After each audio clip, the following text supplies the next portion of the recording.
ओडिशारे आसंता जनगणना 2027 को दृष्टि रखी प्रस्तुति को त्वरान्वित करा जायछे। विजु जनता दलर अध्यक्ष और पूर्वतन मुख्यमंत्री नवीन पट्टनायक एहाको गुरुत्व देई जनगणना कार्य को सुचारू रूपे करबा पई आह्वान दैछंती। एहा सह डिजिटल जनगणना रे मध्य जोग दैछंती विरोधी दल नेता तथा पूर्वतन मुख्यमंत्री नवीन पट्टनायक। आज डिजिटल जनगणनार 100 गणना प्रक्रिया रे अंश ग्रहण करिसंती, जहाँ राज्य रे आधुनिक जनगणना प्रथा ग्रहण करिबारे एक गुरुत्वपूर्ण पदक्षेप।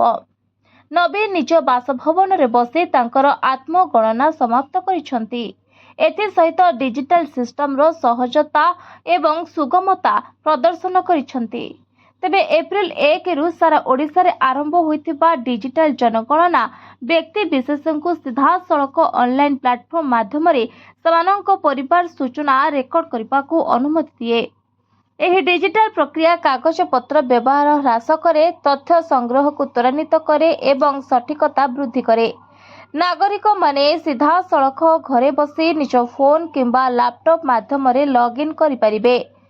सेमानंक परिचय जांच करिपारिबे एवं परिवार सदस्य, बासस्थान एवं सामाजिक आर्थिक अवस्था विषय विवरणी प्रदान करिपारिबे।